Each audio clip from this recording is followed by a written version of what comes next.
Trump's address comes at a time when he has received poor marks from 64% of voters on the question of dealing with an international crisis. Even Republican voters have mixed views on Trump's ability to deal with that kind of issue. 37% gave him poor marks versus 42% of Republicans who give him positive marks on dealing with a crisis. But on this day, Trump did win some positive reviews. Senate Foreign Relations Committee Chairman Bob Corker said, quote, "Donald Trump delivered a very good foreign policy speech in which he laid out his vision for American engagement in the world." Okay, let's dive in. I'm joined by Max Boot, senior fellow at the Council on Foreign Relations. He was a foreign policy advisor to Marco Rubio and says he'd prefer Hillary Clinton over Trump. Mr. Boot, after hearing, welcome to the show, after hearing Donald Trump today, do you have any second thoughts about that proclamation that you would take Clinton over Trump on the world stage? Not at all, Chuck. This was a standard Trump temper tantrum. It had a teleprompter. That was really the only new element here. There was a typically contradictory, even bizarre performance by Donald Trump when he was actually attacking President Obama for abandoning our allies. And in the next breath, he's saying he's going to abandon our allies, NATO and Japan and South Korea.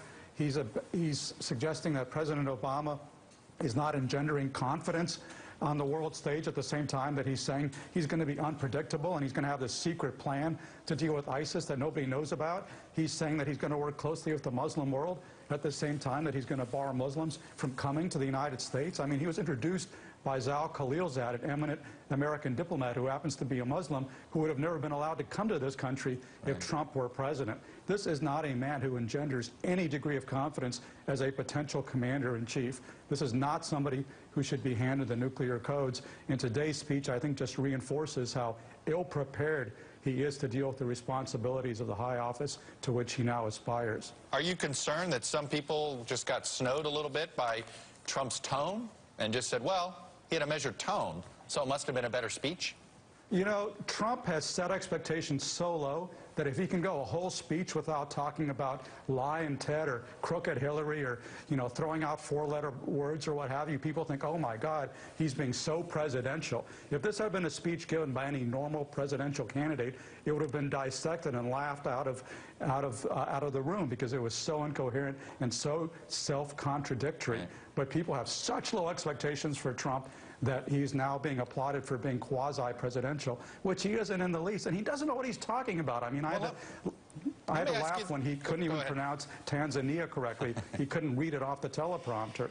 Now, some may watch this and say, oh, well, you know, Max Boot just doesn't like his philosophy on foreign policy. Trump is a bit more of a, if there is a coherent string of thoughts here from Trump, it is that he's an isolationist, he doesn't want to intervene too much, that is the string that sort of ties all this together.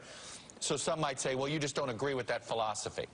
You're right. I don't agree with the philosophy of isolationism and protectionism. The last time we tried that was in the 1930s. It's striking to me that Donald Trump describes his philosophy as being America first.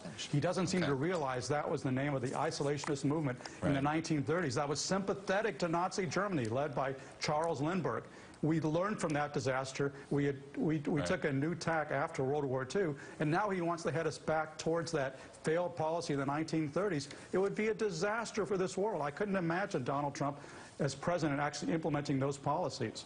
All right, Max Boot, who I assume you'll be writing speeches for Hillary Clinton pretty soon, right? I am just kidding. I'm not writing speeches for anybody, but I'm not voting for Trump. Max Boot, I appreciate it. Longtime foreign policy analyst. Appreciate you coming on.